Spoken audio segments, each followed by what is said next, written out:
में है, वहां पर वादे किए गए थे उनसे, जो लोग जो पहले के आंदोलन में लोगों को जेल में डाला गया है या फिर जो जख्मी हुए थे या फिर जिनकी मौत हुई थी, मुआवजा नहीं दिया गया है, जेल से रिहा नहीं किया गया है, जिन पर केसेस चल रहे हैं उनकी भी तादाद कोई कम नहीं है, वो केसेस वापस नहीं लिए गए हैं। तो इस तरह के वादे इन लोगों ने जरूर किए लेकिन उसको निभाया नहीं है।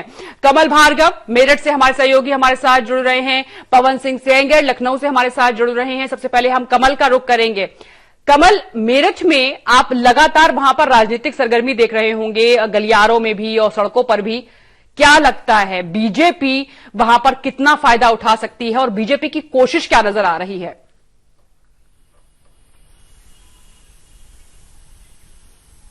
देखिए, अगर मेरठ की बात करें या पूरे पश्चिमी उत्तर प्रदेश की बात करें तो बीजेपी हमेशा से ध्रुवीकरण की राजनीति करती रही है।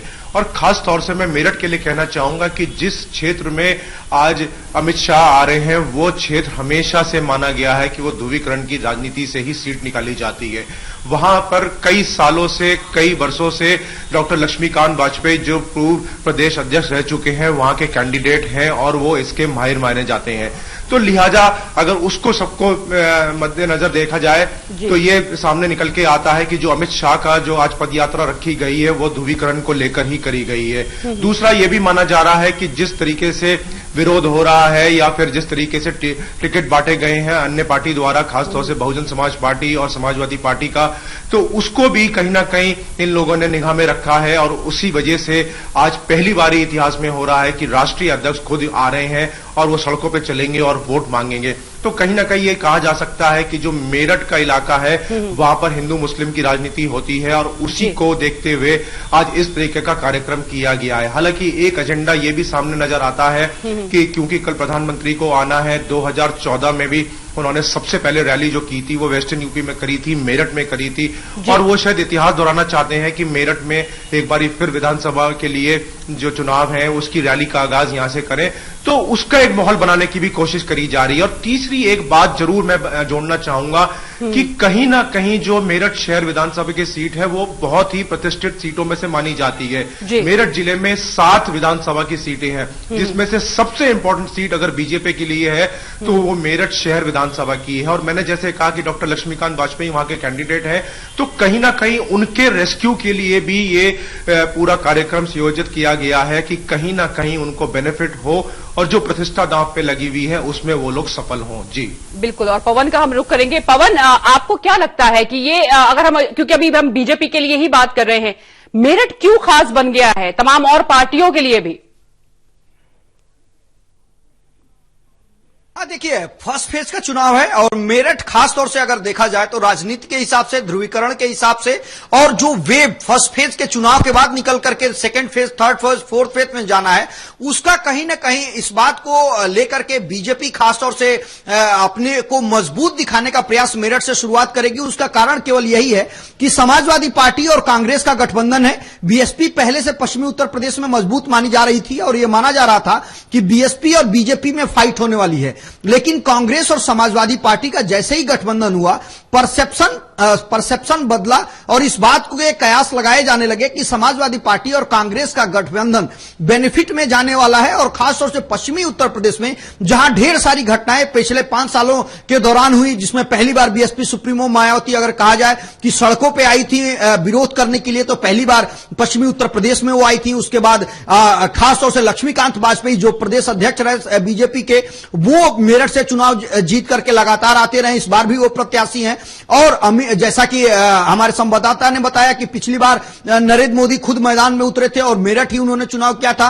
तो एक कहीं ना कहीं एक जो पहले से जो समीकरण है, जिस समीकरण पे पहले से राजनेता या नेता काम करते रहे हैं, उसको वो नजरअंदाज नहीं है। कहिए कि शुभ अशुभ का भी खेल माना जाता रहा है। सभी नेता इस बात को बखूबी मानते हैं कि शुरुआत उनको कहां से करनी है, उसके फायदे क्या हैं और आने वाले समय में मायने क्या निकलेंगे। तो निश्चित तौर पे फर्स्ट फेज का चुनाव सभी पार्टियों के लिए काफी महत्वपूर्ण है और पूरी ताकत के साथ सभी राष्ट्रीय अध्यक्ष, बीएसपी सुप्रीमो मायावती हैं, राष्ट्रीय अध्यक्ष अखिलेश यादव हैं, और खुद अमित शाह पदयात्रा पे आज निकल रहे हैं, तो निश्चित तौर पे जो एक परसेप्शन बिल्ड होता है या एक परसेप्शन बनाया जाता है कि फर्स्ट फेज के चुनाव में जो लहर चलती है, जो लास्ट फेज तक जाती है, उसकी कवायद कहीं ना कहीं नेताओं द्वारा की जा रही है। लेकिन जो मैसेज राजनीति का पश्चिमी उत्तर प्रदेश से पूर्वी उत्तर प्रदेश तक जाएगा वो प्रथम फेज का चुनाव है। लिहाजा अमित शाह से लेकर के सभी बड़े नेता चुनावी मैदान में अपने पूरी ताकत के साथ उतरे हैं। लेकिन खास तौर से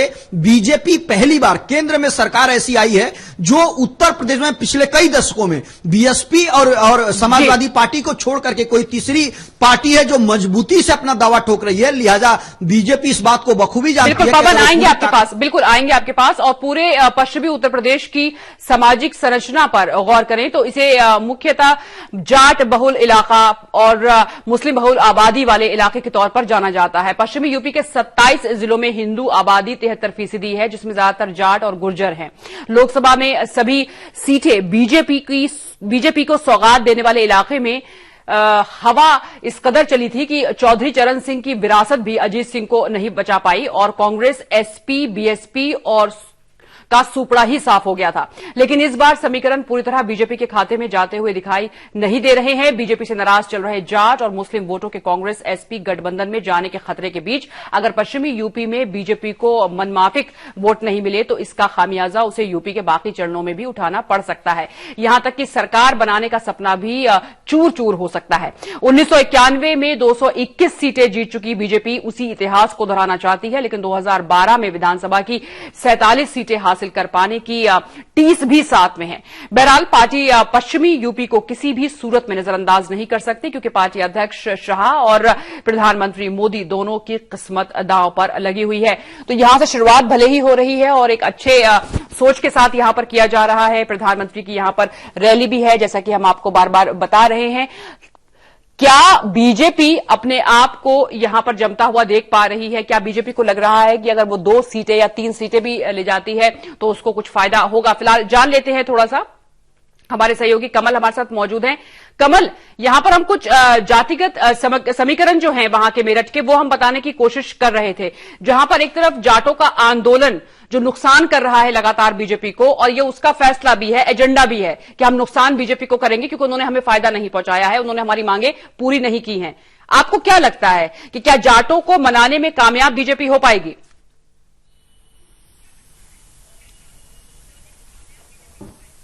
देखिए, जब भी मेरठ की बात या पश्चिम उत्तर प्रदेश की बात आती है तो दूसरा नाम जुड़ता है कि उसको अंग्रेजी में कहा जाता है कि जाट लैंड है। और इसमें कोई दोहराई नहीं है कि जाट लैंड हमेशा से रहा है और आज भी है और रहेगा। जब जाट लैंड की बात चलने लगती है तो किसानों का मुद्दा भी साथ में जुड़ जाता है, क्योंकि ये कहा जाता है कि किसान है तो जाट है और जाट है तो किसान है। तो कहीं ना कहीं जो नाराजगी है वो सामने निकल के आ रही है। खुले दिल से या खुली जुबान से तो कोई नहीं बोल पा रहा, लेकिन ये जरूर देखा जा रहा है कि जो जाट बिरादरी की बात करी जा रही है, जो जाटों का जो मतदाता है उसमें भी कई जगह जो है फूट नजर आ रही है। उसमें सीधे तौर पे ये माना जा रहा है, हम अक्सर बात करते रहते हैं, सर्वे करते हैं, लोगों से पूछते हैं, तो ये देखा गया है कि जो उम्र दराज लोग हैं वो बीजेपी से सीधे तौर पर नाराज है। हालांकि 2014 में देखा जाए तो पूरा का पूरा सुपड़ा साफ हो गया है। हम चर्चा करते रहे और मैं जोड़ना चाहूंगा कि अगर आज जो जाटों की पार्टी मानी जाती है, हालांकि है नहीं, लेकिन जो मानी जाती है राष्ट्रीय लोकदल, वो भी अपनी जमीनी हकीकत को वापस लौटाने के लिए कवायद कर रही है, पूरी जान लगा रही है और कोशिश कर रही है कि इस विधानसभा में वो अपना खाता खोले।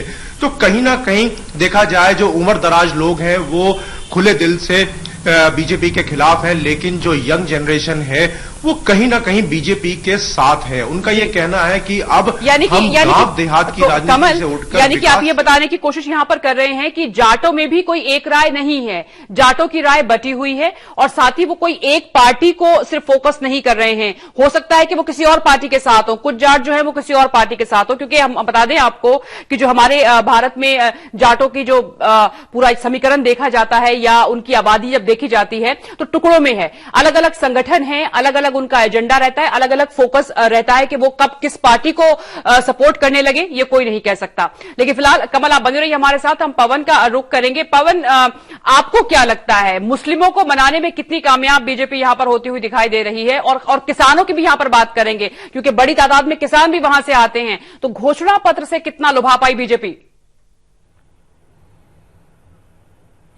देखिए, पश्चिमी उत्तर प्रदेश का अगर समीकरण आप देखेंगी और पश्चिमी उत्तर प्रदेश में जो फर्स्ट फेज और सेकंड फेज का चुनाव होने जा रहा है, अगर उसके समीकरण के हिसाब से बात किया जाए, 2014 लोकसभा चुनाव और 2012 विधानसभा चुनाव का रिजल्ट देखा जाए, उसके बाद अगर अंदाजा 2017 विधानसभा चुनाव का लगाया जाए, तो यह साफ नजर आएगा कि वहां पे राजनीति केवल जाट और हिंदू और मुस्लिम और दलित, यानी हिंदुओं में कई कैटेगरी है, उसके अलावा मुस्लिम जो अल्पसंख्यक समुदाय है उसमें भी इस बात को देखा जा रहा है कि वो एक मुश्त होकर के किसी पार्टी को वोट नहीं करता रहा है। बीजेपी और बीएसपी वहां पे परंपरागत तौर पे लड़ती हुई दिखाई दे रही थी, लेकिन समाजवादी पार्टी और कांग्रेस जिस तरीके से गठबंधन किया, कहीं ना कहीं वो भी अपने मजबूत दावेदारी पश्चिमी उत्तर प्रदेश में 2017 विधानसभा चुनाव में देखने को मिल रही है। लेकिन चिंता का विषय चौधरी अजीत सिंह की पार्टी को लेकर के 2014 में देखी गई, जो अपनी विरासत नहीं बचा पाए, और 2017 में वो जद्दोजहद कर रहे हैं, तमाम दल बदलुओं को अपनी पार्टी से टिकट देने का काम कर रहे हैं, लेकिन गठबंधन के प्रयास में वो लगातार लगे रहे, पहले बीएसपी से फिर भी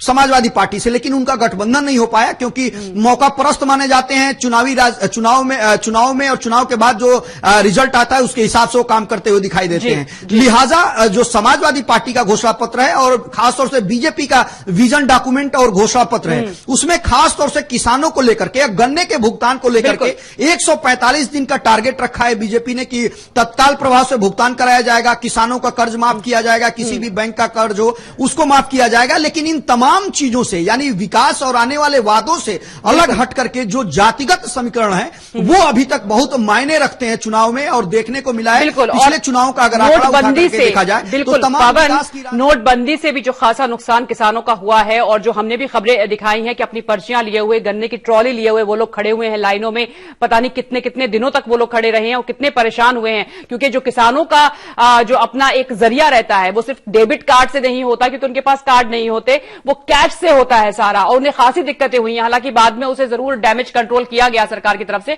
बहुत बहुत शुक्रिया कमल, आपका करना चाहेंगे यहां पर, और आगे भी आपसे हम जरूर बातचीत करेंगे। पवन, आप बने रहिए हमारे साथ। उत्तराखंड की यहां पर हम बात करना चाहेंगे। उत्तराखंड विधानसभा चुनाव में दोनों बड़ी पार्टियां बीजेपी और कांग्रेस के लिए उनके बागी नेता ही सबसे बड़ी चुनौती बन गए हैं। दोनों पार्टियों ने अपने नाराज नेताओं को मनाने की खूब कोशिश की, लेकिन ज्यादातर नहीं माने। ऐसे में नामांकन वापसी की तारीख खत्म होने के बाद अब कांग्रेस के 19 और बीजेपी के 18 बागी पार्टी के लिए सिरदर्द बन गए हैं। ये सभी निर्दलीय मैदान में हैं और इससे दोनों पार्टियों को अच्छा खासा नुकसान होता हुआ यहां पर दिखाई दे रहा है। तो ये बागी नेता बहुत नुकसान पहुंचाते हैं। हर बार हमने देखा है चुनाव में कि जो ये बागी नेता होते हैं, ना ये किसी के होते हैं, और जाहिर सी बात है कि ये नुकसान जरूर पहुंचा देते हैं जब ये किसी पार्टी से हो, जब ये किसी पार्टी में रहते हैं कई सालों तक, और उसके बाद जब ये निकल जाते हैं और बागी हो जाते हैं, तो ये जमीनी स्तर पर अगर हम चीजों को देखें तो नुकसान ज्यादा पहुंचा देते हैं। ये नाराज हैं क्योंकि इनको टिकट नहीं मिला है। इनका ये कहना है कि हम लगातार पार्टी के लिए काम करते रहे हैं, लेकिन यहां पर गुटबाजी होती है, यहां पर